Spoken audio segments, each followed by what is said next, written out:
right. Hello, everyone. Thank you, Scotty, for that introduction. Thank you.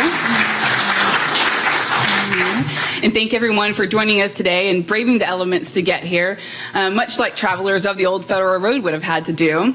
But hopefully for most of you, you traveled on a paved road in a covered vehicle with that was gas powered and had rubberized wheels that were really shock absorbent.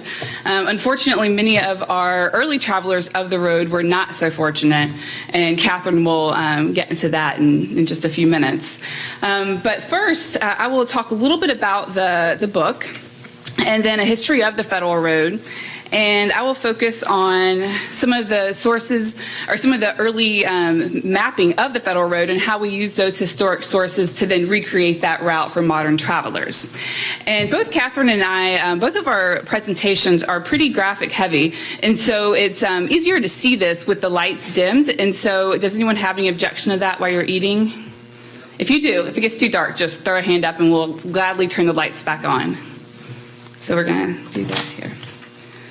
All right. Yeah, much easier to see the graphics here.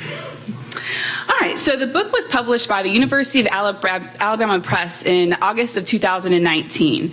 And the book is divided into two sections. The first half provides a narrative history of the road. We talk about the road's construction, some early experiences of travelers on the road, and then how the road changed the physical and the cultural landscape of the state. Then the second half of the book gives you a turn-by-turn guide for anyone who's interested in traveling the Federal Road, and we try to give you a driving route that's as close as possible to the historic route. And we have, of course, had to do some deviations, but you get a pretty good idea of where where the road ran. And we also include any points of interest along the way.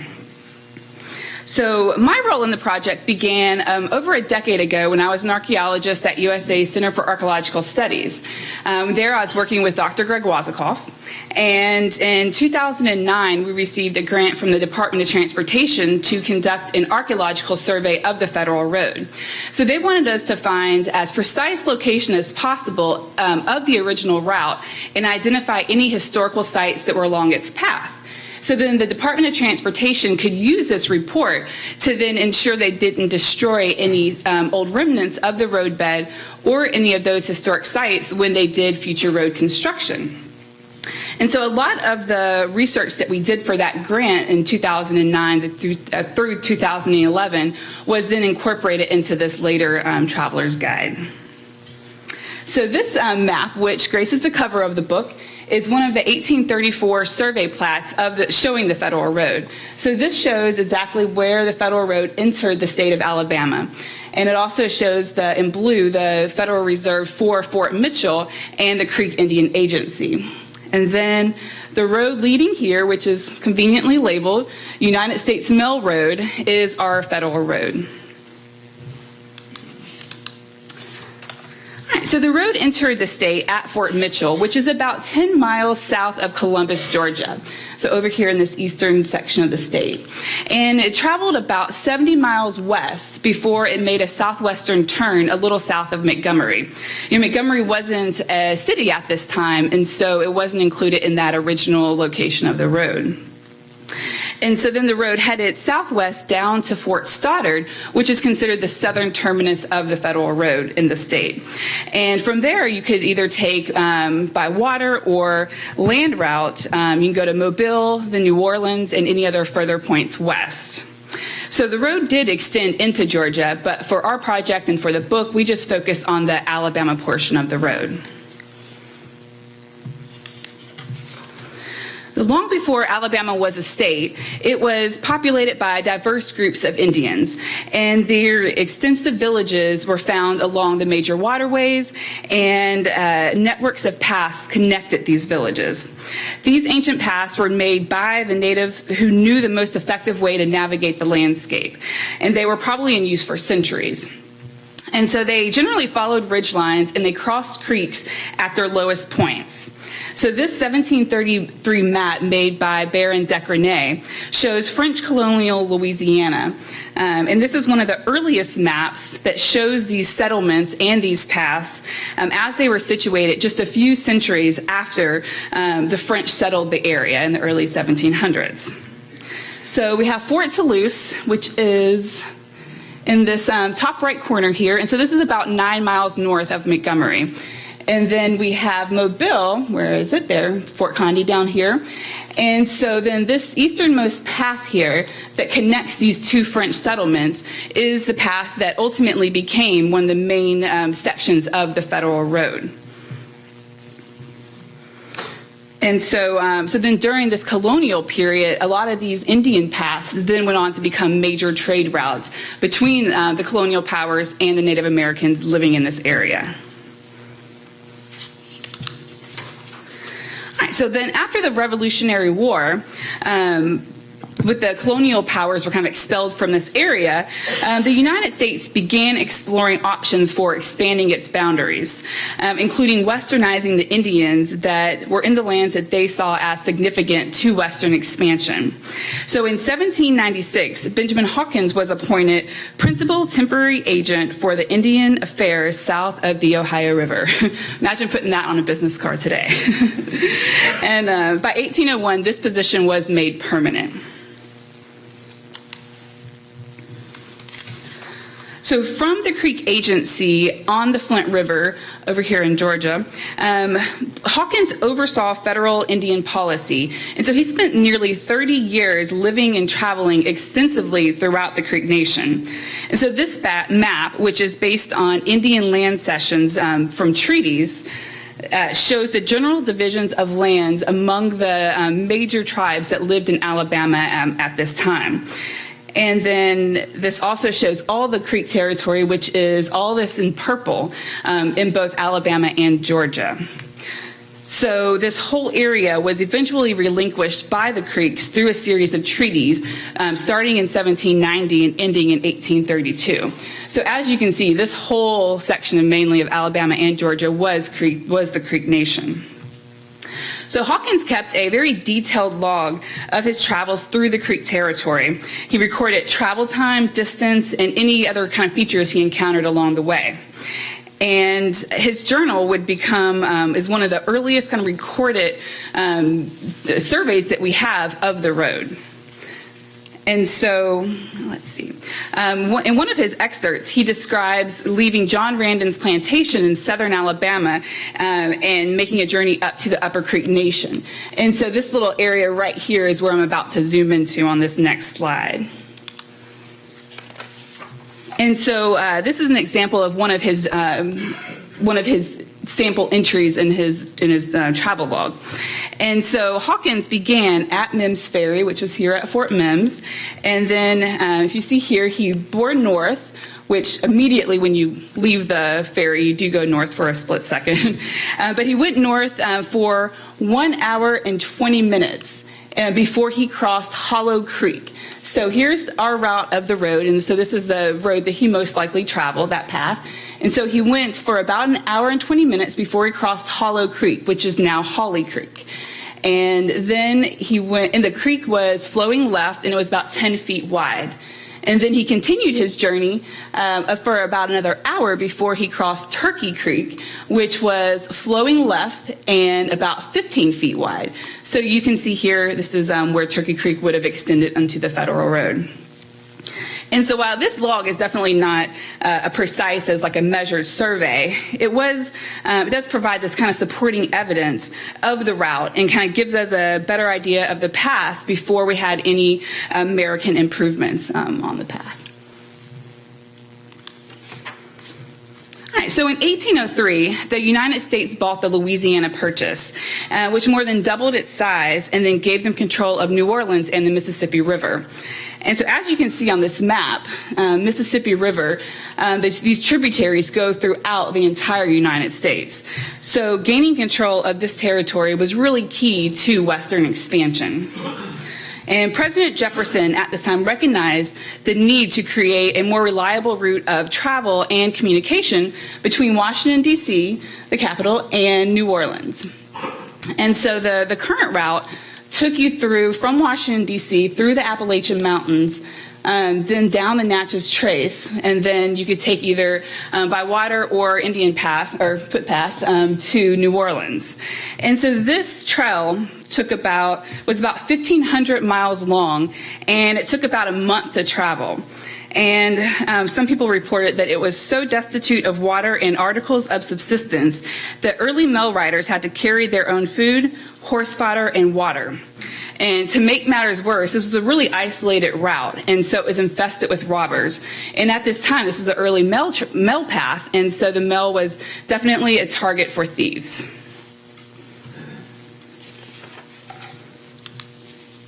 So the following year, the United States initiated its first official survey of the federal road. And this, they were hoping to find a path that would shorten that 1,500-mile trail.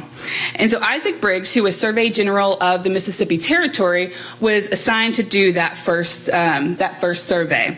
And unfortunately, this was a far more complicated task than anyone could have imagined. And so Isaac Briggs and his partner, they set off into the Creek Nation, and almost immediately, because they set off without a guide, and so almost immediately they became lost. And he said they wandered about in the wilderness for about 2 weeks before he finally made it to Hawkins Agency in the Creek Nation. And in retrospect, he wrote, "I had an idea that I could pass through this country without a path or a guide, but when I mentioned it on the frontiers of Georgia, it was laughed at." So obviously most people knew this was not a good idea. And so when they were at Hawkins Agency, they spent about a week there recovering, and then they secured a guide and then set out to finish their journey. And so about a month later, they arrived at the mouth of the Alabama River here, just a little north of Mobile. And they were pretty worn out and a little disenchanted because their entire month and through that entire survey, they were only able to acquire 3 points of latitude and longitude. And that was at the Indian Agency, at Point Comfort, and on the Alabama River. But even though they wasn't very successful, they were able to determine that the distance from Washington, D.C.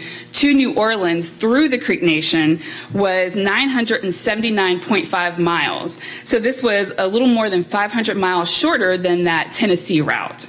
And so this was enough evidence for President Jefferson to decide to pursue further this path through the Creek Nation. So Hawkins and many others knew that this was not popular. Putting this path through the Creek Nation was not popular with the Creek Indians. And so the United States began negotiating treaties with many of these southern Indian nations like the Creeks, and to allow for the establishment of these horse paths. And so the Treaty of 1805, the 1805 Treaty of Washington, included a clause that Creek chiefs shall have ferries at river crossings and houses of entertainments at suitable locations along the road. So these unpopular treaties were agreed to by the Indian nations because the leaders and signers of these treaties would profit from the ferry tolls, the tavern tabs, and the lodging fares. And so the next year, Congress appropriated $6,400 towards the construction and the clearing of the road. And so this was the land that was ceded by the Creeks to the United States during that Treaty of Washington, where they allowed for the road. And this blackened area was land that was ceded in 1790 from the Treaty of New York. All right, so the next major effort to survey the road was in 1810 by Lieutenant Luckett. And so the survey party began at the mouth of Holly Creek, which is where I showed you at Fort Mims earlier in the slideshow. And so they began their work going northeast and blazing trees with Roman numerals as mile markers and recording the quality of soils, vegetation, and any other landmarks they saw along the way. And so survey methods at this time were very tedious and very time intensive. Surveyors used a Gunter chain and a compass, similar to these examples here, which are upstairs on display in our Voices gallery. And so they would have used this chain, which each link of this chain is 0.66 feet. And so you need 100 links for one of these chains. And you had to string out this chain 80 times to measure 1 mile. And so the road is about 250 miles in length. And so you can just imagine that's a job that most of us would not have wanted to have. All right, so this is an example of one of the pages from Lieutenant Luckett's survey. And the measurements are recorded in bearings and distance. And the first entry reads that the route proceeded 8 degrees west of north for 8 chains, and then 6 degrees east of north for 12 chains. And so then at this point in the survey, they were at 29 miles from their starting point. So you can see here, this is where they blazed a pine tree, and they recorded just the vegetation in the area. So on October 5th, which was the party's 24th day on the job, they crossed Pentlala Swamp, which is a little south of Montgomery, and the survey came to an abrupt halt. And in his journal, it's interesting because he makes no note of why they were stopped. But contemporary accounts tell us that the survey party was arrested by a group of 300 Creek Indians who insisted that the survey be stopped. And so ultimately, the crew was escorted back to Fort Stoddard unharmed, but they were not allowed to finish that survey. And so this is some example of the data that we took from that Luckett survey, and we converted it and entered it into ArcMap, the mapping software that we use for the project, and recreated that survey route. So it's a little hard to see on this map, but this top solid line right here was the Luckett survey route. And then this dashed bottom line is our recreated route of the federal road. So as you see, just based on kind of the flow of these lines, that these are the same roads. We just, at the very beginning, got off a little bit, probably due to magnetic declination, changes in that, and just some issues with survey equipment at the time. But we're pretty confident that these roads are the same, and that this confirms that this was that original location of the road in the southern portion of the state. So 1 year later, after Luckett's survey party was arrested, the United States government sent 2 detachments, one working from the east part of the state near Fort Mitchell, and one starting at the western part near Fort Stoddard. And they were assigned to go through and clear the road and widen it. And they ended up meeting at Moniac's Tavern on November 30th, 1811. And so this is the date where we say that the federal road was finally realized.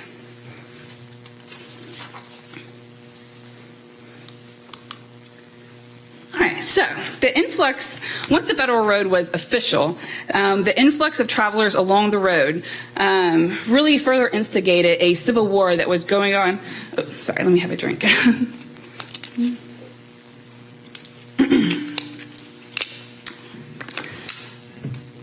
That was festering in the Creek Nation between those interested in preserving their traditional lifeways and those who were interested in profiting from the United States government and assimilating into United States society. Ultimately, the road not only played a significant role in the cause of the Creek War, but let me just clear my throat for a second. Allergies.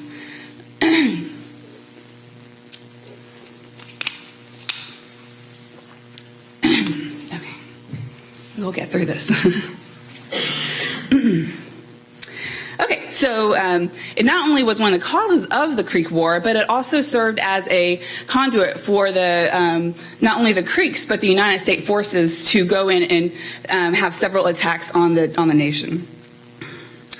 So, by the summer of 1814, the Red Sticks were defeated and signed the Treaty of Fort Jackson, which ceded 23 million acres of their land to the United States. And so that is in this light blue section here. That's all of those acres. The remaining Creek land was ceded in subsequent treaties, ending with the Treaty of Washington in 1832. And that's going to be this kind of tan section here. So with the ceding of the Creek territory and the Indian Removal Act of 1830, which forced the Creeks from this area to the Creek Nation or to the Indian Territory in Oklahoma, the state was now open. This whole central region of the state was now open for U.S. expansion. So within a few years, that land that once comprised the Creek Nation was quickly surveyed, divided, and sold. And so these early survey plats were our most valuable resource in helping us recreate a really precise location of the road. So survey plats like this were created based on township range and sections, which are very similar to modern topographic maps that we use today. And so this made it really easy for us to compare these features on these historic plat maps with features on modern maps. So to make this information useful for us, we had to obtain digital copies of all these maps and then georeference them in ArcMap. And so georeferencing is accomplished by aligning features from these historic maps with their location on modern maps. So for this, we would typically use these, the township corners here, which are pretty static and unchanging and found on both the topographic maps and the survey maps. So we basically align those and put them on top of each other. And then once we're able to have them properly aligned, we would then create what we call a shapefile, where we would just trace, essentially just take our mouse and trace any of these features like the Federal Road, or you can see here, Monac Store. And then once we traced those and saved that, we had those features saved with their location data. And then we could take that and overlay it on any modern map and see today where these features are located. So I know that sounds a little complicated, but hopefully we'll make a little sense of it. So this is a close-up of that map.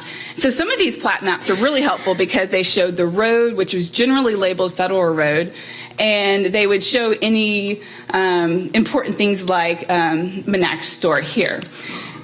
And so we would then take this map and do that virtual overlay, which in this one I have taken the transparency of that plat map and kind of decreased it so that you can then see the modern topographic map come through underneath it. And so, so it's a little hard to decipher, but like these red lines are from the modern map, and then kind of these black lines here are from the historic plat. And so once you align them, we could actually see this is the trail coming of the road, and then it actually aligns here really nicely with the modern road. And so, so we can say here with pretty good certainty that the Federal Road then follows this modern road today.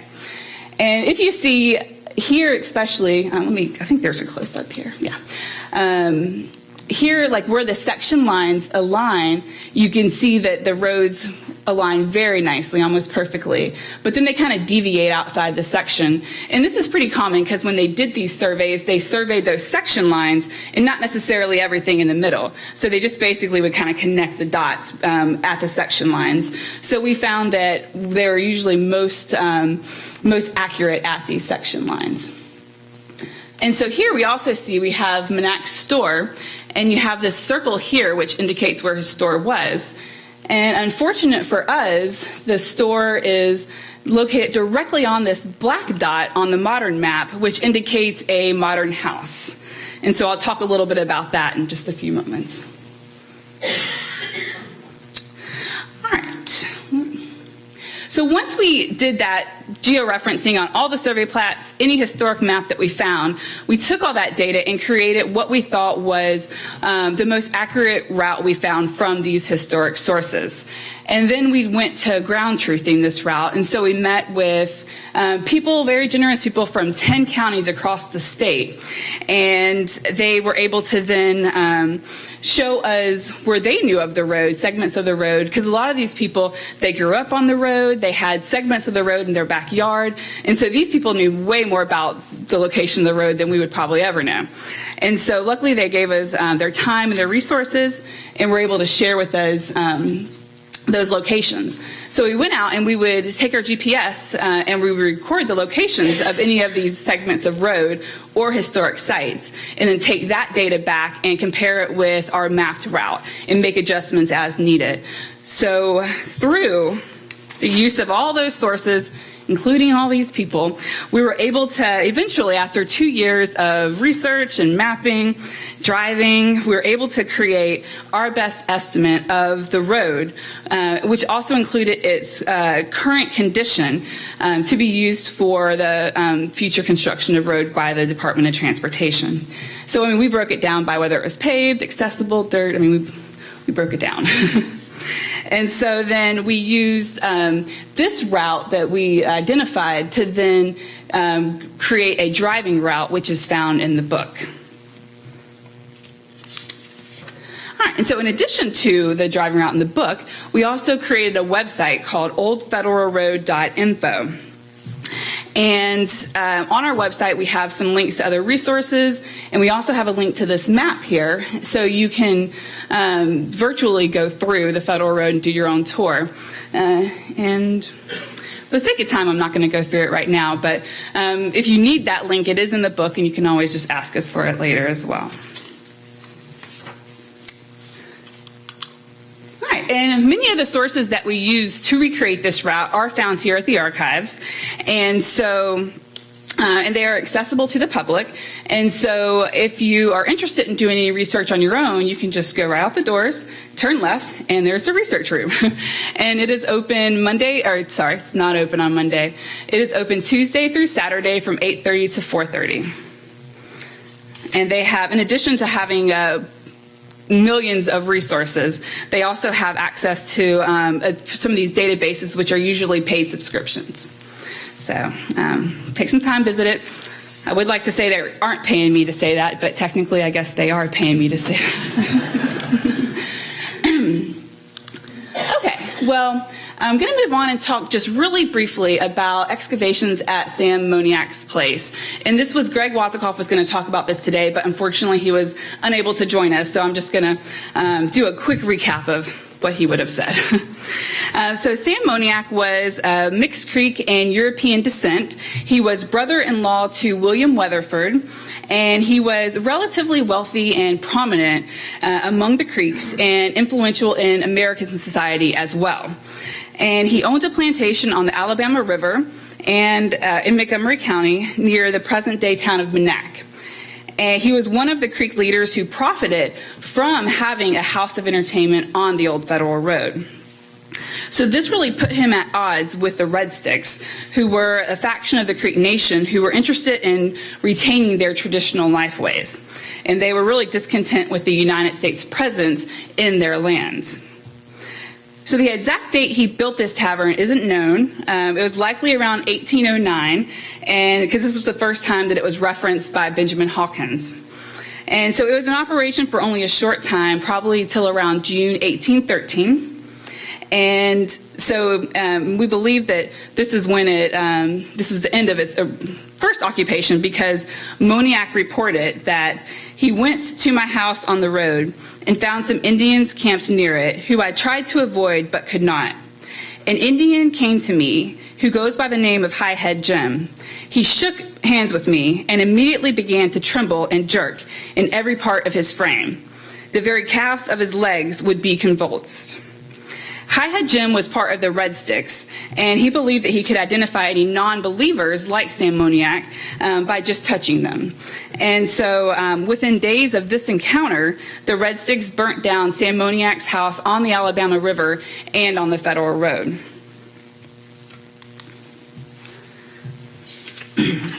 So Moniak filed a compensation claim for the losses he sustained during the Creek War.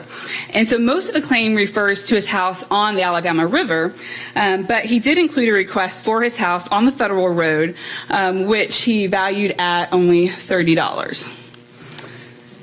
But it is likely that, even though this doesn't give you a breakdown of which objects were for the house on the river and versus the house on the road, we can assume that a lot of these houseware goods, like the whiskey, sugar, and coffee, were for his tavern, in addition to a lot of the serving vessels as well. So soon after the war, Moniak rebuilt his house on the Federal Road, although precisely when remains unknown, as does the duration of his reoccupation.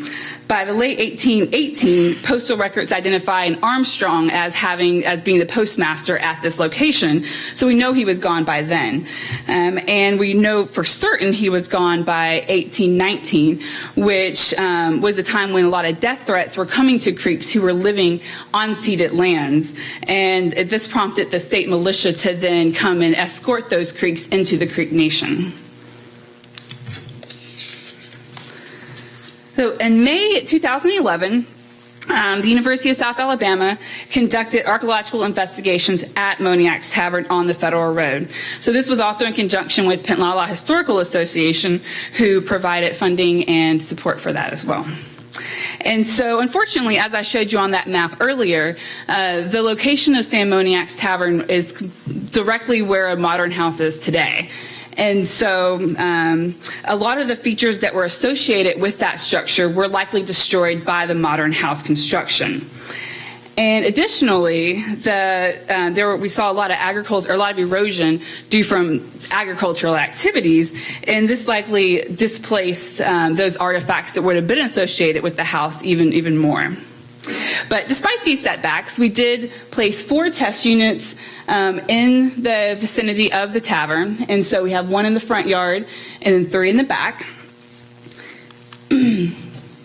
And as you can see here, this is a photograph of test unit 1, the one in the front yard, along with its profile drawing. You can see there's very little soil. The actual soil level is only about 20 centimeters deep, and before you encounter like a dense clay, sterile subsoil that is below kind of human occupation.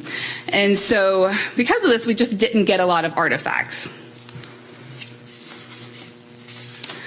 But the artifacts we did recover from the units included some cast iron kettle parts, a few unclenched nails, and a small quantity of European and Creek pottery. The unclenched nails support our theory that the tavern was just a simple notched log structure. And because if they were clenched nails, they were L-shaped, they would have been used for construction, and we usually find those at more substantial structures. So the nails were also burnt, which coincides with historical counts of the house burning. And so these iron and Dutch oven fragments, which are right here, are very similar to what you find during that period. And the European pottery that we found was mostly creamware and pearlware serving vessels. So these were 2 types of ware that were common during that time, and so that corresponds with the occupation of Moniac's Tavern. So the presence of Creek pottery is also consistent with what you would expect to find at Moniac's house because of his mixed heritage. So despite the low density of artifacts, we recovered enough diagnostic artifacts and historical evidence to identify the site as Moniac's Place on the Old Federal Road.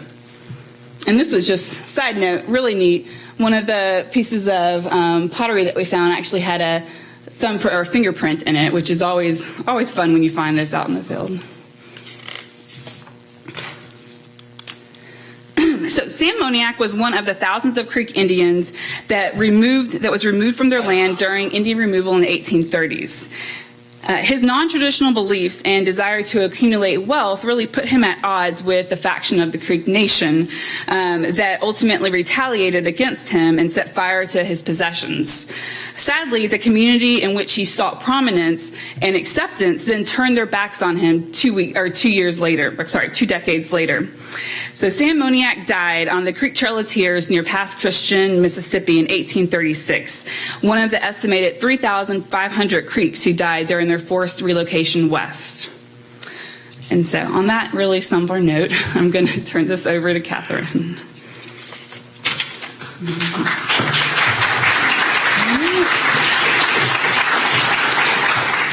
Thank you.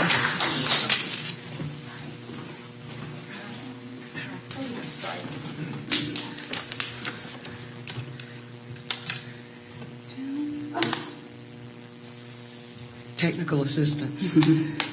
Good for something. Yeah. No, just kidding. Yay! Thanks, Raven. And thank you, Scotty, for that really nice introduction. And also thank everyone for coming out in this terrible weather, which would ironically be the kind of weather that a lot of the travelers wrote about on the Federal Road. And I want to say something to Raven. It was a lot of fun going around with Greg and Raven while they were trying to ground truth the old Federal Road, and naturally they found the best parts of it when I showed up and was on site. Otherwise, they were just wandering around in the wilderness, right? So it was fun as a historian to watch them stumbling through, I don't know, snake-infested wilderness, because there really still is some. Well, my role in all this was cheerleader and also historical document finder and writer up of what came after the road was finally built. And I've always been fascinated by travelers' accounts. And so today I'd like to share a few insights that I gained from reading the accounts of travelers who followed the Federal Road across Alabama. And generally speaking, these were very well-to-do, highly educated individuals who traveled either for entertainment, for business, but for whatever reason, many of them published books, and it's some of the finest literature and reading that we have from the period of the early Republic, and they observed many things. But today I want to focus on mainly their impressions of the natural world, because it really was largely uninhabited areas that they were going through. And they also, many of them came, they were tourists, and they wanted to see Creek Indians, and so naturally I'll talk about that. And they also noted the way that the region was transformed by the road and settlement. Okay. The rigors and dangers of travel then and now produce heightened emotional experience for travelers when they see, hear, and face the unfamiliar. And who among you didn't have a thrill today driving through the rainstorm, right, on the interstate?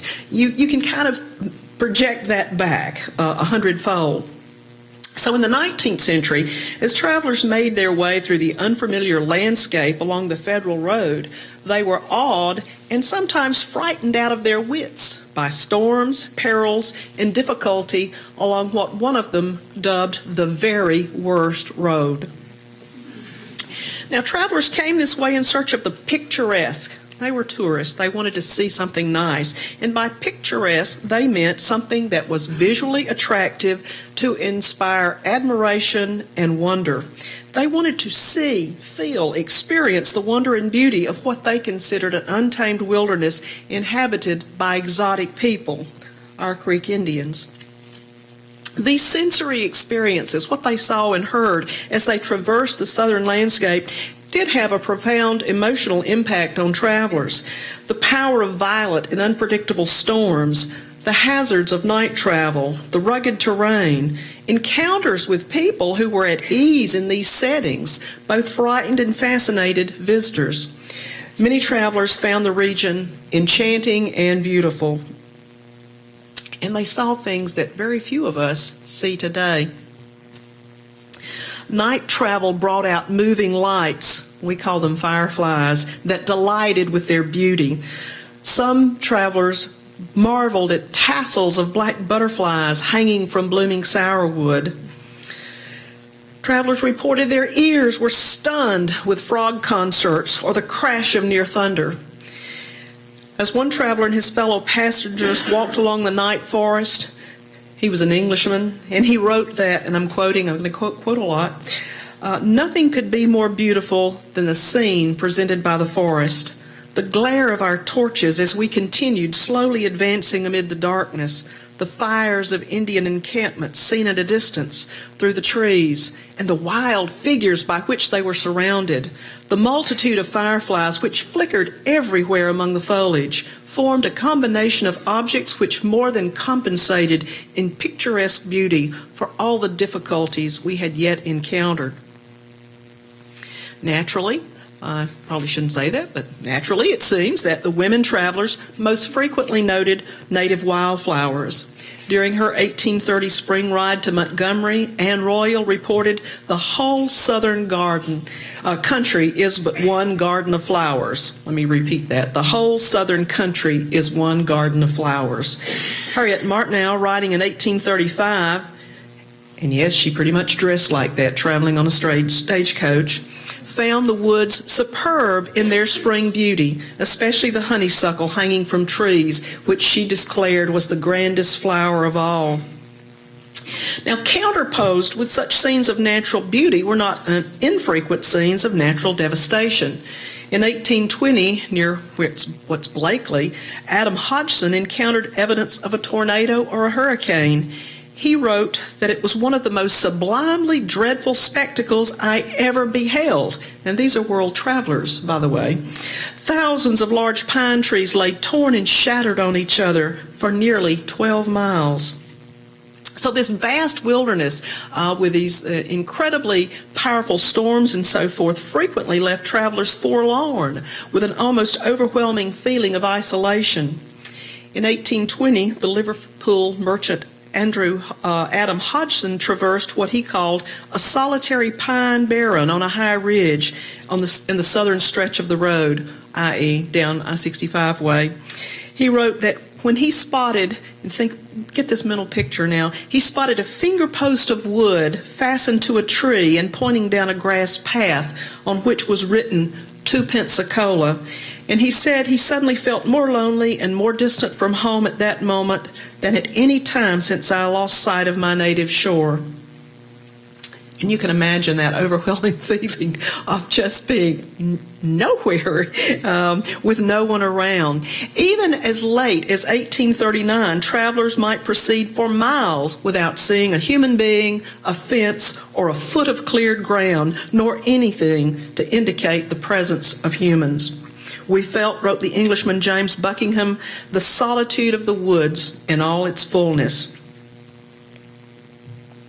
The American poet and novelist William Gilmore Simms captured better than most, I think, the heightened sensory experience of a traveler on the Federal Road as the natural and cultural worlds around him combined to render an incredible memory of a night river crossing not far from here. And these travelers were paying Creek Indians to help them across this very difficult terrain. So I'm just going to read his account. And you can see a Creek Indian head drawn by Frederick Remington, which I think fits nicely with this passage. So Simms wrote, although stiffened with cold, knee-deep in mud and water and anxious to proceed, in fear of losing the next stage from Fort Mitchell to Montgomery, I could not help admiring the high degree of picturesque which entered into the scene around me. The shouting of the Indians and self-encouragement in their quick, detached, and fragmentary language, the cheerings of our own party, innumerable torches scattered about the woods and on the marge of the swollen waters, the rushing of the waters themselves, the neighing and struggling of the horses up to their middles in the creek swamp, added to the cheerless and wild character of the prospect. And those associations which sought in vain to reconcile the present with the past misfortunes and labors of the Indian tribes, all combined to give a graphic force to a picture worthy of the pencil of Rembrandt. It's a powerful passage, isn't it? For many travelers, the Indians along the upper part of the Federal Road from Fort Mitchell to Lion Creek, which you saw on Raven's great map, was simply part of this landscape. And as traffic increased after the Creek War and before removal, the Creek Indians became both attractions and outfitters for tourists and travelers. Indian proprietors established and ran the first taverns and stage stops, and other creeks established ferries and toll bridges in their country. Before long, white operators replaced native ones, and increasingly, Indians became marginalized as immigrants and travelers found ways to avoid payments at river crosses. Those Indians were knee-deep and chest-deep in water for compensation that Simms discussed. Still, Indians remained as fixtures along the road. As guides, they sold produce and souvenirs, they labored at taverns and inns, and they performed a variety of menial chores for hire. In the 1820s and 30s, encountering Indians on the Federal Road was surely part of the allure for tourists. General Lafayette's traveling party first sighted Indians as they were drying clothes around a large fire at a house not far from the road. Obviously, the Indians had been in the water helping people cross, and they were drying themselves out. Lafayette's secretary likely summed up the attitudes of most foreign travelers. He reported, "My attention was very keenly excited by this encounter, the first I had ever had of this kind. The tiniest piece of their clothing was nearly as great a cause of astonishment for me as was, in turn, the fact the Indians appeared to experience nothing at all upon seeing us." And so it was. And if I can get this little pointer to work, I'd like to point out something. You see the Indians here, they're holding up temporary bridges at river crosses for these carriages of wealthy people to cross. And they really made an effort for Lafayette because they viewed him as a very important dignitary for a variety of reasons. And you can read more about his crossing. But as you see here, Indians were ferrying people across. They were doing all kinds of things at these river crossings. So whenever the opportunity presented itself, travelers stopped to visit Indian towns, they watched ball play, they viewed children playing games, or they simply just observed the Creeks in their own communities going about daily life. Some even took the trouble to learn a few Muskogee words. Others listened eagerly to tales of Indian massacres and attacks that, it might be a danger here.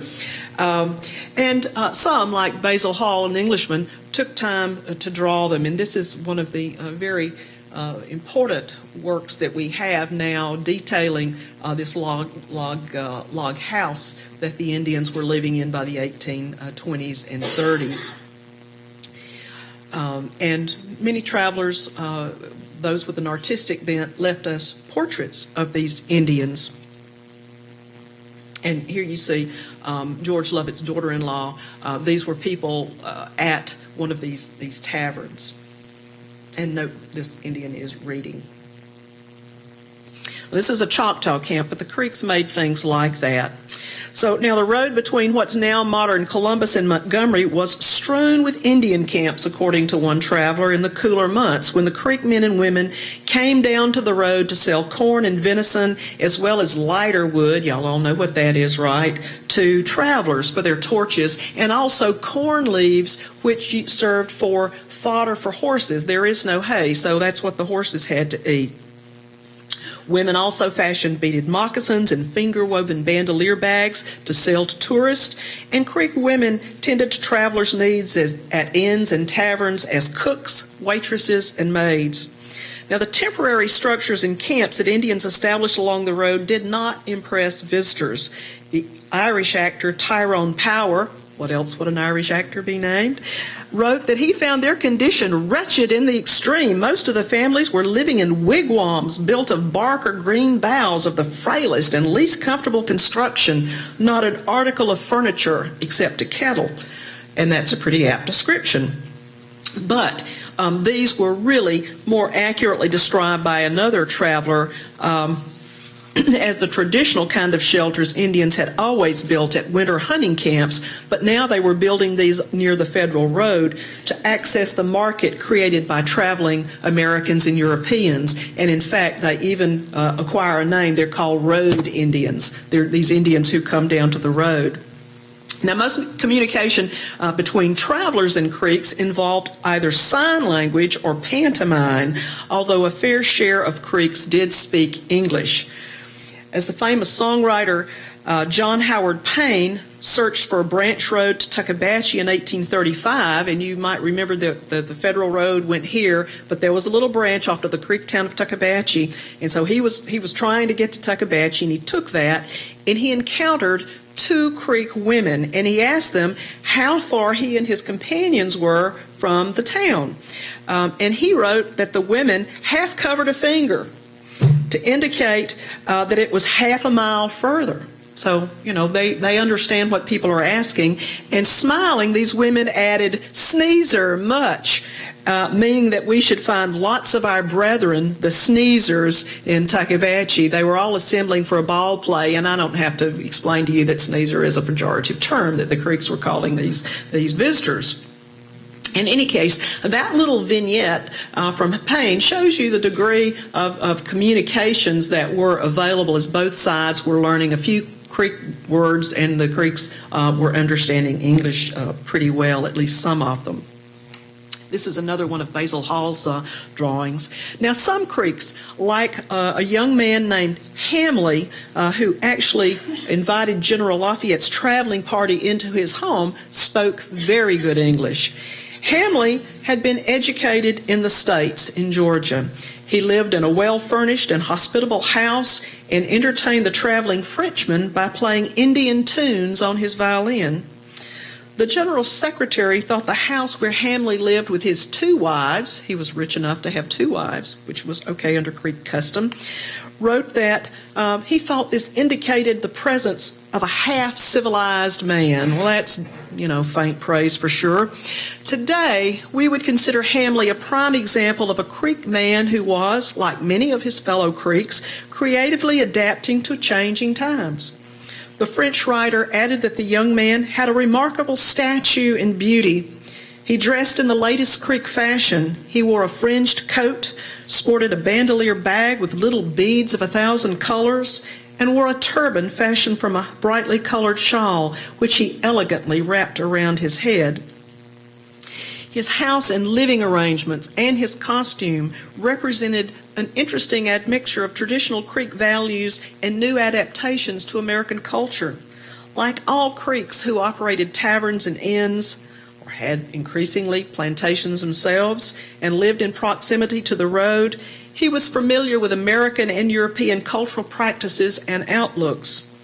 And like most Creeks of mixed ancestry, he fully identified himself as a Creek man and was helping to redefine Creek identity and culture. He told his visitors he was also an enemy of William McIntosh, and the reason they were interested in William McIntosh is that he had just been executed by the Creek people for illegally selling Creek lands to Georgia, and it was a topic of much interest across the nation. McIntosh's actions were the beginning of an all-out move to force the Creek Indians off their land, and travelers along the Federal Road witnessed many of the upheavals as well as the ultimate removal of the Creeks from the southern states. The British geologist George Fanshawe condemned removal as a work of plunder and corruption via treaty that resulted in what he called and saw the total dissolution of order. After the cession of their Georgia lands following the Treaty of Washington in 1826, the one that followed the McIntosh debacle, Lower Creeks had to leave Georgia and resettle in what is now Alabama. Basil Hall, whose artwork you have viewed, observed these Indians uprooted from their traditional towns were wandering around like bees whose hive has been destroyed. With the Creek Nation in political disarray, nothing could curb the actions of unscrupulous white squatters and land speculators, as well as the Alabama government, who cheated Indians along the border and indeed in their remaining territory. As tensions mounted, attacks on travelers and settlers increased. Tales of robbery and murder, most of them exaggerated, caused P.T. Barnum, he of circus fame, and his traveling companions to arm themselves with guns, pistols, and bowie knives before they made the trek across what is now Alabama. Mounting violence between Creeks and Americans in 1836 did escalate into the Second Creek War. And once that rebellion was contained, the United States government used the occasion to accelerate the forced removal of all remaining Creeks from what had become the state of Alabama, many by way of the Federal Road. Captured Creek men and women were marched from Fort Mitchell toward Montgomery under the guard of Federal troops, all the men in handcuffs. Among those to witness this sorry spectacle was the famous wildlife artist, James Audubon, who passed, he reckoned, about 2,000 Creeks being marched toward Montgomery, the scene of what he described as Indians in sorrow. He wrote, and I'm going to quote, produced on my mind an afflicting series of reflections more powerfully felt than easy of description. The numerous groups of warriors, half-clad females of naked babes, trudging through the mire under the residue of their ever-scanty stock of camp furniture and household utensils. The evident regret expressed in the masked countenances of some and the tears of others, the howlings of their numerous dogs, the cool demeanor of their chiefs, all form such a picture as I hope I never will again witness in reality.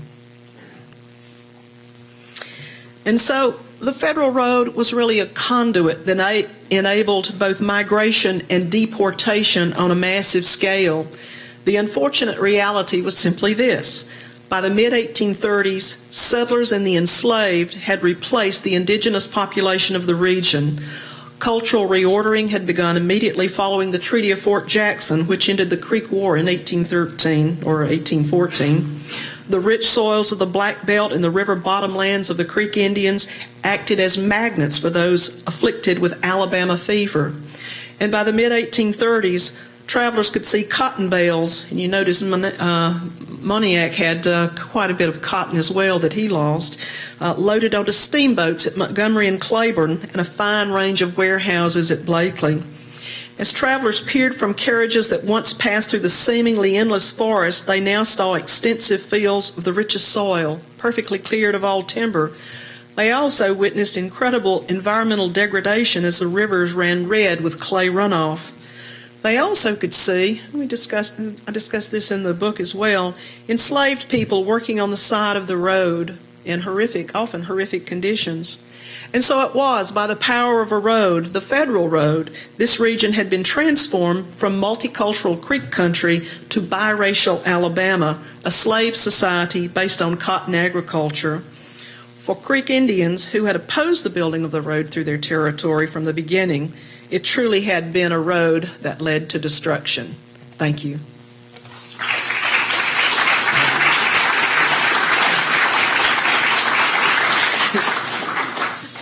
All right, thanks very much, both of you. So what we're going to do, we're going to take some questions, and as we're doing our questions, Mary Haynes is going to come in with our books, and so we're doing this a little different today. If you have a book you'd like to come up, get Raven and Catherine to sign, come on up. If you haven't yet purchased a book, you can do so right here with Mary Haynes. So we have one mic today, so bear with me. Who's got our question? Let's start with Dan right here.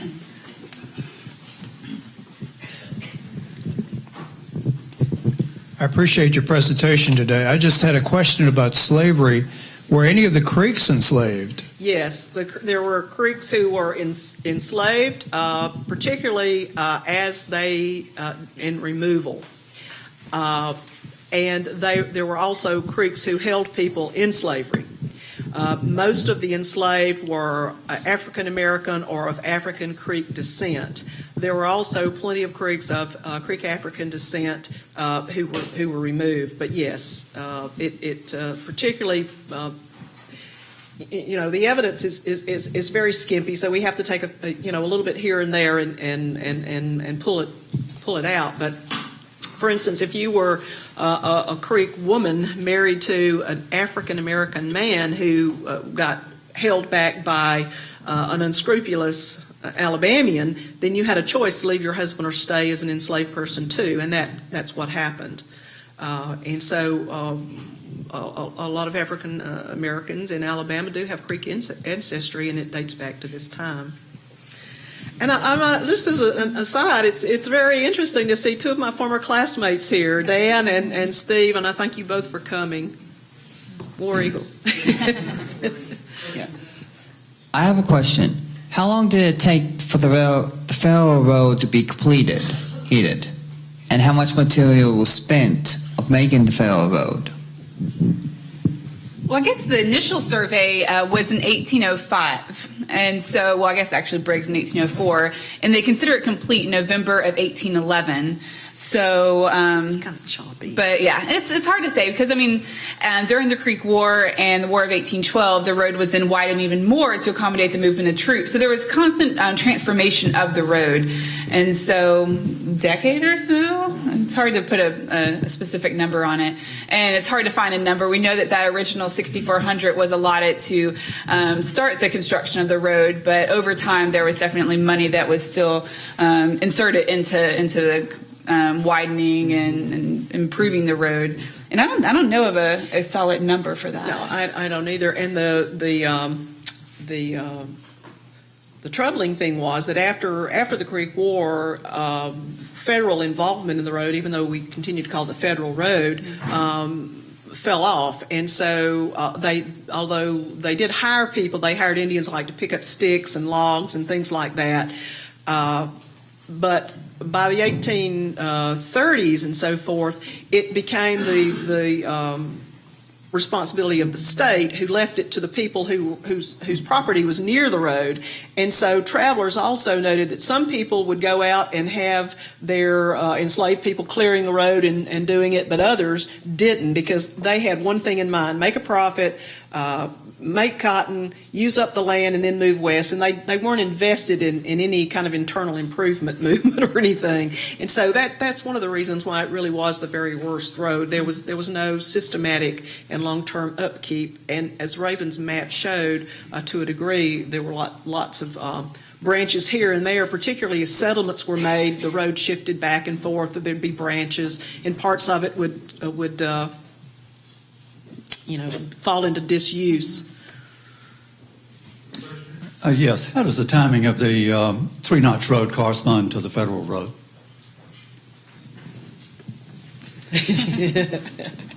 We don't know. The Three-Notch Road, Same time? yeah, I think it's a little later. It's hard to do. I've certainly not done extensive research on it. It pops up here and there, but it seems to be later, particularly when I see it's like the 1820s. So maybe you have some earlier evidence, but it's later. The federal road is really the first, and people. Let's see. Where's the pointer thingy? There it is. For a long time, so until the 1832 treaty, all this was Creek territory. So there was just, you were supposed to stay on the road. You weren't supposed to be wandering around in Creek territory.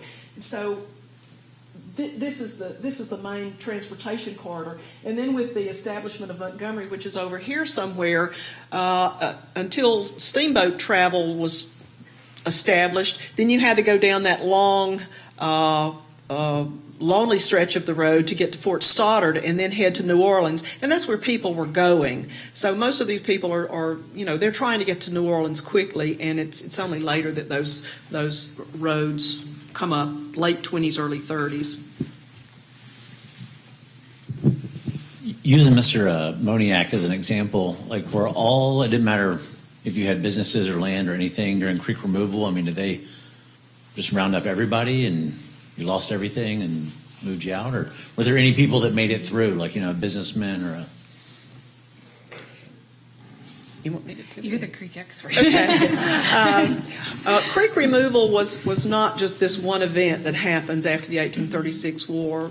Beginning immediately after the Creek War, some people began to what we euphemistically call voluntary removal. In other words, seeing the handwriting on the wall, they decide to go west. Obviously, if you're a people of means, that makes it easier to do. And there are examples where more wealthy Creek families, they have wagons, they buy horses, they buy enslaved people, and they send their kids out west, that sort of thing. So there's this long period of what we think of as voluntary removal and immigration, which was strongly encouraged by the federal government and strongly discouraged by the Creek Nation. So there are people leaving that way. Under the 1832 treaty, it was not supposed to be forced removal. People were supposed to be allowed to keep their land. That was the bargain. It was a deadly bargain. The dissolution of the Creek Nation, all that, the end of Creek sovereignty, and the state of that Creek Nation then became part of the state of Alabama. But Creeks were allowed to pick some land and choose it, and they could live on it, and they were supposed to have the protection of the state and federal government, which did not happen. So this little rebellion in 1836 becomes an excuse to say, that's it, all bets are off. So forced removal comes then, particularly the hostels. That said, some creeks did stay and maintain themselves. Some creeks had to sell their property, but most decided to move into the Creek Nation, which was reestablished in the West. But there were also plenty of Creek Indians who were intermarried or for whatever reason stayed. And of course, the Porch Band Creek Indians now are only a federally recognized tribe in Alabama. They were not necessarily removed because they lost all their territory in the 1814 treaty, but they had gotten individual reservations and so forth. And so that group had kind of coalesced down there out of the way. So they always stay. So it wasn't like, they were going around knocking on every door and dragging off every Creek Indian. Yes. You indicated the federal road was built was established in 1805, or what was that the initial date? The treaty, with the Treaty of Washington, that was the first treaty that actually stated for the construction of the road. Okay. I was wondering, did you, settlers to the Alabama territory, when did the government first start selling land grants to the settlers? Do you know what year?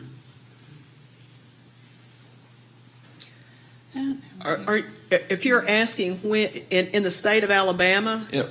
When could settlers actually acquire property from the federal government? well, it's a sort of a moving timeline, but and it took a little while after the Creek War because obviously the government has to survey the land and advertise it and sell it. And frankly, most of the land that was purchased or taken from the Creeks by the 1814 treaty was not surveyed until much later, 1819, 21. So they went to the areas that was most desirable for settlement, and that is around our area here, Montgomery and so forth, and Greenville. But also there was a lot of competition and a lot of emphasis on surveying the lands in the Tennessee Valley area around Huntsville and Florence. And so you get it piecemeal as surveyors can go out and they made decisions based on what they thought would be the most profitable land to sell, where people were going. And so it had to be properly surveyed and registered, and then regular land sales were set up at various places in the state. Well, I guess my final question is, the early settlers prior to the government acquiring the Creek property, did they just settle on Yes. just Squatters. Were they squatters? Yeah, squatters. And Yeah. waiting to buy land at a Yes. later date or something? Yes. Okay. Yes. All right, thank you. I have one question left. If the federal road was kept up in places, would that help the Confederacy in the Civil War if it was properly maintained? And also, were there any other road constructions in Alabama at the same time?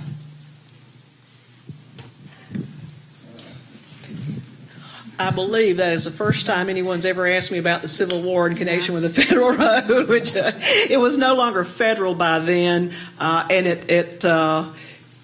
but there were all sorts of roads that developed in the 1840s and 50s and so forth. But yes, this route was to be surveyed through what was viewed as this wilderness through the Creek Nation, simply at first as a mail route to get federal mail from D.C. to the newly acquired New Orleans. And of course, the security aspect of this, the defense aspect is necessary too, because the original treaty specified a horse path. You want mail riders to go back and forth. But as everybody knows, if you are in a big nation like the United States, the first thing people think about is how are we going to get an army down to New Orleans to defend it in case of war?